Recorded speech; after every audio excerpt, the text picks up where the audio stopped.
Hello everyone, in today's video we're going to do a video manual on this, the Intrepid 4x5 Mark IV.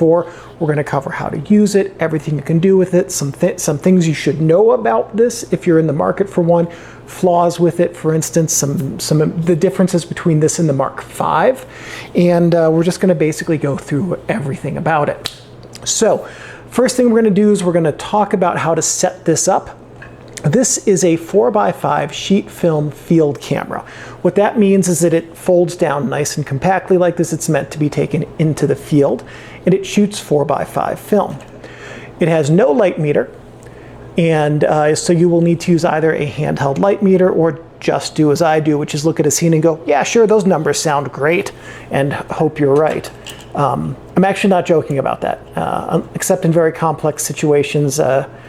I do kind of just eyeball things and they're usually okay. Let's see what's next. The shutter types on this will vary. The shutter types will vary by the lens that you have, but the shutters that these use are typically, if not always, going to be leaf shutters rather. And the way that I'm setting it up right now is you tilt this back, unlock, then lock it when it's upright, pull this out, and then screw this thread into one of the holes up here. We'll talk about these and how to use them later in the video. And then it's just a matter of tightening the holes here. We're also going to talk about all the many modifications I've made to this camera.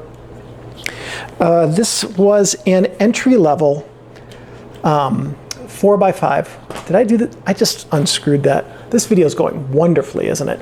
This is an entry-level 4x5 camera, and the flash sync speed on it is going to vary by your lens. Leaf shutters in general, the flash sync speed on those is the same for, is suitable for all shutter speeds. Most leaf shutters are that way.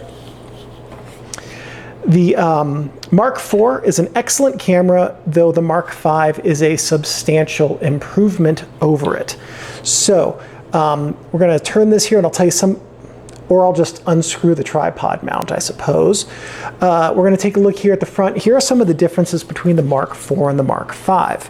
The Mark V has improved focusing knobs. I want to show you something on this side over here. Yeah, that's the tilt lock, just spins freely. This is a pretty well-known issue with these. So I've got one tilt lock left over here, very gentle with it. I didn't even jam that thing down, it just showed up that way. I did buy this used. The shifting and zeroing marks on this plastic piece right here, there are some stenciled, it looks like, shift and zero marks that are designed to help you center the lens on in the camera and also verify that it's not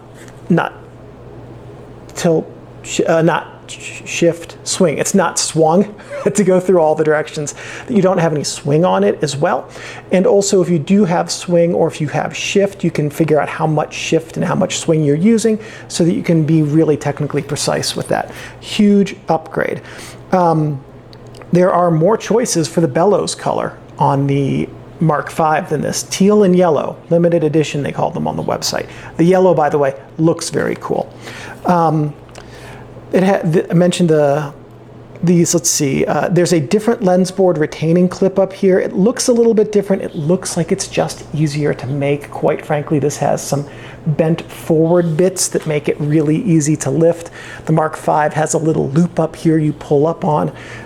Let's tighten that back down. You might be able to see the bent forward bits right here. If I move my face, maybe that helps right here. Anyway, there's these little flanges, so really easy to use.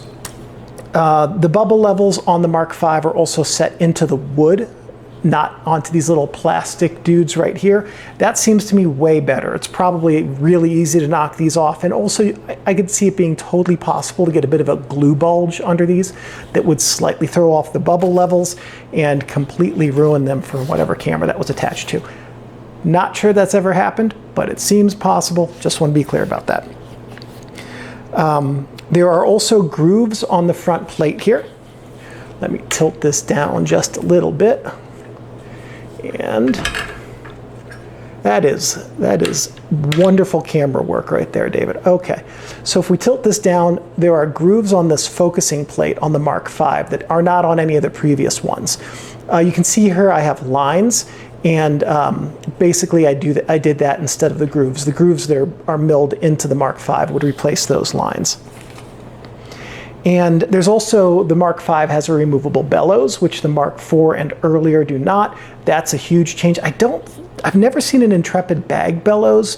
That would be a nice thing. I have to assume that's why the bellows is removable, because the wide-angle lens use on this camera is atrocious, and I'll harp on that throughout this video too. Anyway, what? I know I never film camera manuals out here. I'm sorry I'm ignoring you. So as I said, the target market for the Intrepid 4x5 Mark IV was the entry-level user, and we know that because it's got an affordable price. The Mark V is available new today. I just checked the website as of September 2024. It's selling for $388 US, which I'm sure is, I don't know, however many pounds, probably about 300-ish. These Mark IVs, I just saw one of these go used on eBay the other day for $265 US with a bunch of accessories. So you can save a little bit of money on the Mark IV buying it used if you wait for one to come up for auction. But honestly, I would just buy the Mark V over the Mark IV given the improvements that are in the Mark V. All that said, this is whatever version of the Intrepid you get, Mark V or earlier. Even though this is a camera that many photographers will outgrow because it does have some fidgety use things and some flaws with it, there is a large segment of the sheet film photography world that would probably never outgrow the Mark IV of the 4x5. It is a really nice camera. I love how small it is. I love being able to just throw it into any backpack I want. I could even theoretically take this if I wanted to go vacation overseas and shoot 4x5 the whole time, because it is definitely small enough to throw into my backpack. One big issue that this has for landscape photographers is the minimum focusing distance. I use a 90mm lens on this. I have finally given up with the standard flat lens board and bought a recessed board. Anything wider than 90mm, unless it's a retro focus design like the Komura 75, which I did used to use on this, anything wider than 90mm, forget it. You're not going to be able to use it. When you use a wide-angle lens, you've got to do something called a drop bed, which basically means you have to tilt the bed of the camera down. You've got to tilt the lens board so that it's back to being level. You've got to tilt the back of the camera here so that it's level.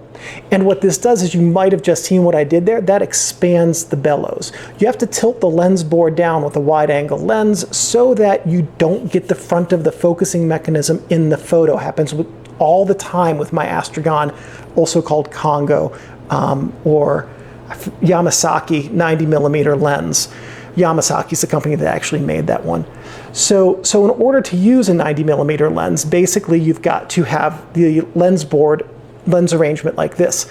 Spoiler right here, this is about 120mm. I could put my 90mm on here. I'm already well into close focus territory like this.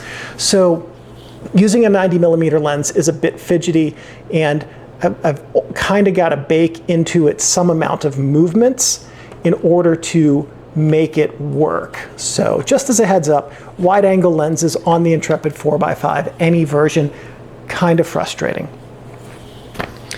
That's likely, by the way, if you like using wide angle lenses, that's the place you're going to grow out of this camera most likely first.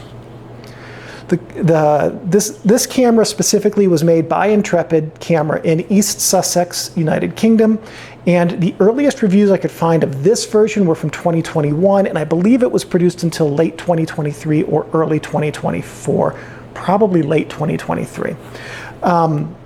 The Intrepid 4x5 cameras, Intrepid's been around since 2014, so they have a decade of camera building experience now, and their cameras keep getting better, so they are definitely putting their experience to good use. Let's get this back and centered. Okay, so all of the history behind it, let's talk about what is on this camera and what everything is. So starting here on the back of the camera, up here we have the bubble levels. Is that even in the frame? It's kind of hard to see, but there's 2 bubble levels up here. And what these do is tell you if you are level this direction or this direction, okay? And when the bubble levels are centered, then you know your camera is centered. Here's your rotating back. So when you have film in, you can easily switch between landscape and portrait just like that. This is your film holder. This is your focusing screen right here. So when you have a lens mounted, the image is projected on here. When it's in focus on the screen, it's going to be in focus on your film. This graph lock back here is, it takes both types of 4x5 holders, the standard graph lock ones, which you're probably familiar with today, which just slide right in here when you pull this back. We'll see that when we talk about taking photos. Or you can see these little wings over here. There were film pack holders that had flanges on the side of them, and you'd slide those in, clip these wings into place, and then they would hold them there, and then you would have a film pack instead of just a single sheet on each side of the film holder. I know you can still buy those. I don't know if you can still get film for them easily, so I'm not really sure. Oh, the other thing that this would be good for, some of the roll film holders that adapted this to would allow you to adapt 4x5 to 120 needed these flanges. So that's probably a better use for them today. Down here, I'll get this in frame, but down here we have the focusing knob that you can use to focus your lens. The further out you rack the lens, the closer the focus is. Here are your locking and unlock knobs for adjusting the tilt of the back right here.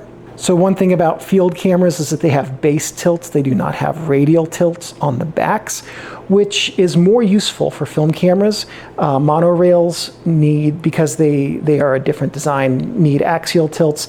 It's a whole science to which one you want for what type of use. But as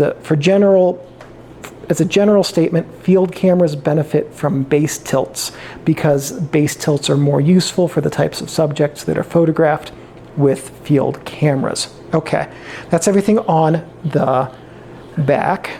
So on the front of the camera here, we have this front standard. This is the clip that we talked about. Here's the bubble levels. Up here, you can see them a little bit better. We'll talk about some of my modifications a little bit later in the video. This is your rise and fall knob here. The inner ones, the bigger ones, adjust rise and fall. The outer ones adjust tilt, like this. This is your locking screw down here on the bottom. It also allows you to adjust shift and swing. So if I unscrew this a little bit, I can now swing the front standard this way, or I can shift it side to side. All of the movements we've talked about, the tilts on the back, the shift, the swing, the rise, the fall, and the tilt on the front, are used to control the way that your lens works when it comes to controlling the plane of sharpest focus, and it allows you, if you use it well and correctly, to have more depth of field with a wider aperture than you would, say, on a standard, like an SLR or DSLR camera lens that's just in parallel. So if you adjust, especially tilt on these cameras, you can really control the plane of sharpest focus that way. Here on the front, I'm just moving the camera all around. Here on the front is the focusing bed right here, and these tripods, or these socket holes right here, are for this screw, so you can start off the front standard further out for longer lenses or closer back for wide angle lenses, okay?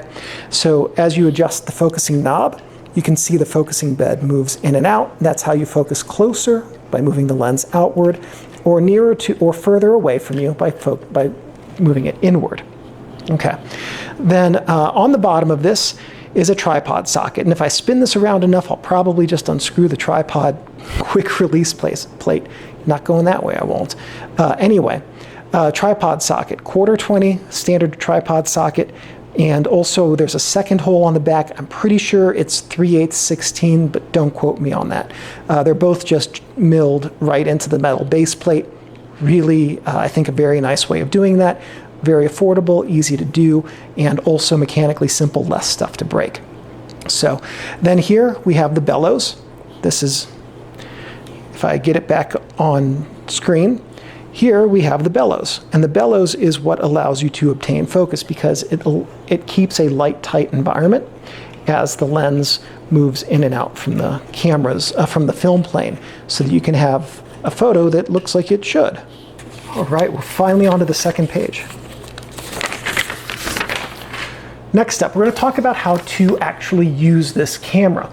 First up, I'm going to show you how to mount a lens on it, but first let's talk about lens boards. Okay, you can get the Intrepid lens boards. I think they are all 3D printed, but they work. I don't actually have any of those, by the way, but you can do that. If you're going to buy one of these new and you know what kind of lenses you're going to have, it's a good idea to just go ahead and get a few of them when you order. They also, the Intrepid 4x5s use the standard Linhof lens boards, which are also branded Toyo View for this one and Shenhao for this one. So there are multiple different types of cameras and camera makers that have used these boards over the years. You can find these, they're metal. They're very plentiful on the used market. So the other thing you can do is what I do is I just have them custom made at a laser cutter because it's the cheapest option, because I had to make them like 10 at a time when I needed to make them. And I also, almost none of my lenses are a standard hole size, so I'm always getting these custom made when I get a new lens, because it's typically a vintage lens like in this Chronos shutter, and it needs a special hole size. So all that said, lots of different options to get or make your own lens boards. To mount a lens, you simply lift up this clip here, drop the bottom of the lens board into the camera, and then put the clip in place. One flaw with these that I forgot to mention is that sometimes these screws get a little bit loose. It's a good idea before you take the camera out to double check that these are tightened so your lens doesn't fall out the front of the camera. Don't ask me how I know that that's possible. Anyway, that's how you mount a lens. When you're actually going to use a lens, you need to know your lens before you use it. So Copal, Seiko, Chronos, Volute, different shutters have different interfaces. So make sure you know the interface of the lens you're using before you go and use it. So that's how you mount a lens. To remove it, exactly the opposite. Just lift this up, hold the lens, tilt it forward, and lift it out, and you're good to go. That simple. Next thing we're going to do is talk about how to load film into the Intrepid Mark IV, or really any of the Intrepid cameras. We're just going to rotate the back of the camera around here, and this is where the film goes. I'm going to rotate this to the side. It'll be a little bit easier to see, so you can just rotate this to shoot landscape or portrait. This is a standard cut film holder that you would use for 4x5, and when you use your lens, you will have your lens mounted, and it will project an image onto the focusing screen here. It's going to be really hard to see this because of the lighting in here, but you can, as you focus out, it'll project a different image. You might just be able to see it. There's kind of like a blurry blob here. Okay, so you would get your focus with your lens here, and then you would load your film by prying this backward, putting the film holder in. This is easier to do when you're actually able to see the back of the camera, by the way. Just a note. There we go. Slide the film holder in until it clicks. You can also come down here to the back of the camera and make sure you can see the base of the film holder pressing up against the bottom of where it's supposed to go. And now you have loaded your film. Then before you take your photo, of course, remove the dark slide, and now you just take your photo, and after you've taken your photo, put the dark slide back in, and you've taken your photo. That's how you load film. To remove it, really simple. All you have to do is push this away from the camera body, slide it out, and you've removed your film pack. Now, I have other videos in the channel about how to load 4x5 film. One quick tip I'm going to give you about that right here is on this 4x5 holder, you can see that I've got some masking tape at the top. It says 16, that's the number of the holder. Zebra, that's because these are zebra glass plates in here. And 2 ISO, might just say 2. Oh, it does say 2 ISO. That's the film speed. So that's the information when I load film that I start with when I put film into a film pack, film holder, okay. And then I have that masking tape there. When I go out in the field, I write the date, the camera I used, the lens I used, the subject, the exposure settings, which would be shutter speed and aperture, and also if I had any significant rise or fall or shift or movements like that, I'll often mark those down. Then, when after I develop the film, when I'm developing the film, I'll leave a little bit of space on the side of the masking tape over here, and then if I develop it at home, I'll just indicate what developer I used on that and concentration and time if I'm not tray developing like I do with plates. But anyway, developer, concentration, and time. Then I take that masking tape and put it on the negative holder with that negative, so I can always go back and say, this negative turned out really well. What did I do? Oh, I pulled processed it, or I overexposed it, or whatever, right? I was in full sun or controlled lighting, whatever the case may be. Or if I make a mistake, I can look at that information and I can figure out what I did wrong. Or if the negative comes back with a light leak, because I've numbered all of my film holders and the number is on that, and I see the light leak, now I know exactly which film holder to repair. And because I load all my film the exact same way, I can tell you exactly where that light holder is, and I can find it and fix it on that film holder. So it's very important with large format, because we're talking about a lot of cost here, to communicate with your future self when you are shooting this, so that you can identify and correct any mistakes you make. So next up, let's talk about how to actually take a photo with this camera. Okay, so we've mounted our lens on the camera here, okay? We are going to now use our light meter. We're going to take a meter reading of the scene, just to get an idea of where we want to be.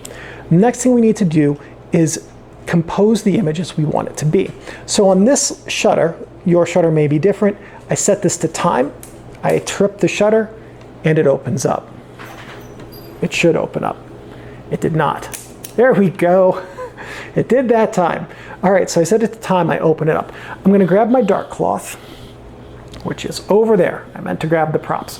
Next thing I'm going to do is grab my dark cloth, which I made myself, and it definitely does not look like that at all.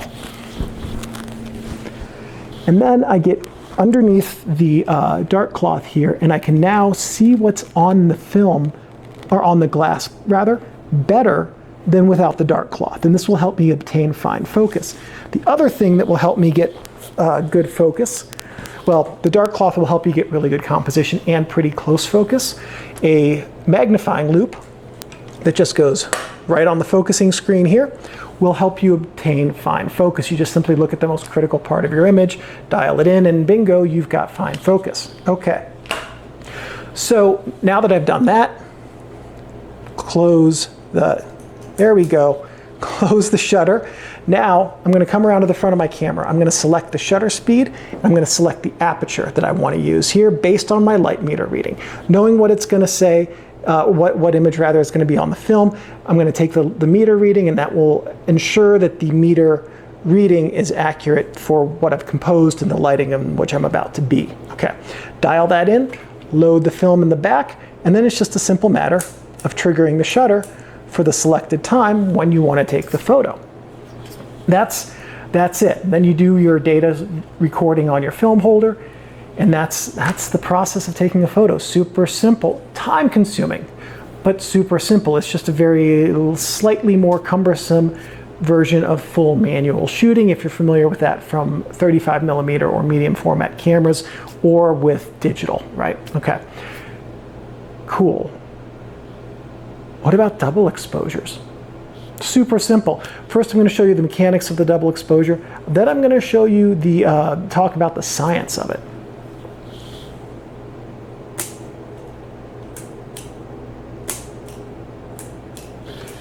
That's the mechanics. You load your film holder, you remove the dark slide, you trigger the shutter twice, you've done your double exposure. It's that simple. Literally is that simple. If you want to move this into different places, take different photos at different times, just make sure you have good data on that. But the process is you trigger the shutter once for your first exposure, you trigger it a second time for your double, you're good to go. The science of it is a little bit more complicated. Now, film is designed to record light, a certain number of photons. And if you throw too many photons at it, then what's going to happen is it's going to be the negative is going to be called thick, dense, or dark, which are three words that mean the same thing. Your film received too many photons. And it's literally going to look very dark when you hold it. It's going to be the opposite of this. So anyway, in darkroom printing, when you do that, you will have low contrast and you will have very long print times. Longer because you will need a contrast enhancing filter, which in and of itself increases print times. In digitization, you will have low contrast and lots of digital noise. So it's best to avoid overexposed images when you make your double exposure. You're going to put a lot of time and money into the film and the creation of this. Try and do it the best you can, right? So the science of it is that if you're going to take two photos, each photo has to have half as much light. So this is an f4.5. Ow. And if I set this, if I know my exposure is f8 at 1/100th of a second for a single proper exposure, I now need to adjust either the shutter speed or the aperture, not both, to cut the amount of light in half to give me a proper exposure for a double exposure. So I can either go f8 up to f11. These are fractions. The larger number, the smaller the opening. Each time you increase the aperture by one of the marked stops, you have cut the amount of light reaching the film through the aperture by half. Shutter speed is exactly the same way. 1/100th of a second is the correct shutter speed at f8, right? But if I want to use the shutter speed instead of the aperture to control my double exposure time, now what I've got to do is go half as long, which would be 1/200th of a second on this. And yes, this camera does do lens does do 1/200th because it uses a very old shutter timing system. So I would do two photos at 1/200th if I was taking two double exposures at the exact same time, right? So if you were to do one in full sun and then you go inside and do one indoors under normal lighting or whatever like that, then it's the exact same thing. You just cut the amount of light in half for each of them based on half of what the meter reading tells you a proper exposure should be. And that's how you do a double exposure. Some tips for using this camera. With wide-angle lenses, you have to do a drop bed focusing system, or focusing approach. So I'm going to show you what that looks like. Here's the focusing bed, okay? If you have a wide-angle lens in here, like a 90 millimeter, then it is wide enough that the front of the camera is going to get in the photo, and I know this because I have a 90 millimeter lens and the front of the camera gets in the photo if I don't do this technique. So what you've got to do is loosen your tripod a little bit, tilt your camera forward, and with a 90 millimeter, it doesn't need that much on this camera, just a little bit. Then, now you're actually still going to get the front of the camera in the photo, you are just going to point it downwards. So what you've got to do is re-level your standards. So I'm going to tilt the rear standard up here till it's level-ish. I'm going to raise this a little bit because it still needs to be centered on the rear standard. Now I'm going to adjust the tilt here. And what I've done is made the lens and the film parallel, dropped the front of the camera, and now the wide angle scene will start taking a photo that's just in front of the front bed. So, like I said, with my 90 millimeter, I have to do this. So if you are going to shoot any landscapes at all with this camera, you are going to have to do that as well. Anything that is, any wide angle lens with this camera, by the way, including the 90 millimeter that I have, requires a recessed lens board. So just plan on that if you're going to be shooting landscapes. For the focusing bed here, you can probably see these lines. The way that I drew these is I made the front standard here just a little bit loose, not that loose.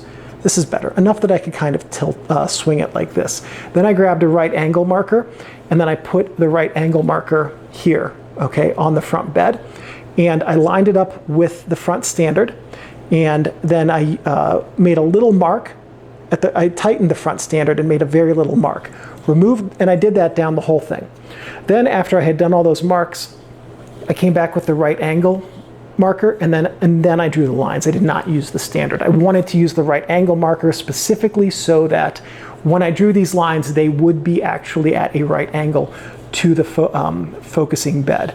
So that if you want to do lines like this, that's how you do it. The other thing you can do is you can mark, and I've done this on my 8x10. In that video, I'll show you that. but you can mark in next to these hole sockets here the focal length range of the lenses you want to use for those sockets. So basically, like right here, I do 90 to 120. This next one up might be 135 to 150, for instance. So whatever those are. And then that way, when you grab your lens, this is a 150, I know for sure that I actually am supposed to put it right here in the second hole. Okay. That's another thing you can do with that. One other thing is, I did some modifications on my Intrepid that I think are important and absolutely worth doing. So we're going to go through those. Since I make my own lens boards, the first one that I did is right here on the front of the camera, on the front standard. And you might be able to see that I've put black gaffer's tape here. And that's because the lens boards that I make are just a hair thinner than the Linhof lens boards and don't have a light baffle on the back of them. So I was getting glare coming in through here. So I put this black gaffer's tape, made it just a little bit thicker. Works beautifully. Next thing I did was I used Culture Hustle Black 3.0 to paint the inside of the cut here, so that because I was getting a little bit of glare still, even after doing this. So I painted the inside here to remove any glaring that was coming off of the plywood. And it's kind of hard to see, but on the rear standard here, you can see I painted the inside here all around, and then I painted on the back of the front standard in that same Culture Hustle Black 3.0. After I did that, the contrast on my photos from this camera jumped dramatically. Really big improvement in the way that the images had better contrast, and because contrast and sharpness are related, better sharpness. So definitely something, if you don't have Black 3.0, any matte black paint will improve this over just bare plywood. If you're using the Linhof or Intrepid lens boards, you don't need to use black gaffer tape. That will actually make the front mount too thick, but you could still put some black paint down if you wanted to give yourself added light sealing protection. That's absolutely not necessary. Lastly, the other tip that I have for you is to get small lenses for this camera. It folds down to a wonderfully tiny size, and because of that, it's awesome for carrying around. It's a lovely backpacking camera. You can just toss it in your backpack, on your bike, go hiking, walk around town, whatever, and it's a nice small camera for that. So if you have nice small lenses for it, that's going to make the experience of using this camera even more pleasant, because your entire kit will be very compact and very lightweight.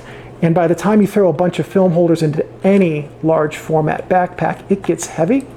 So definitely recommend getting the smallest lenses you can find for this camera, because your back will thank you. And speaking of thank yous, guys, thank you very much for watching. Here's at least one other video that you might find useful and informative, and I'll see you guys in whatever video comes next.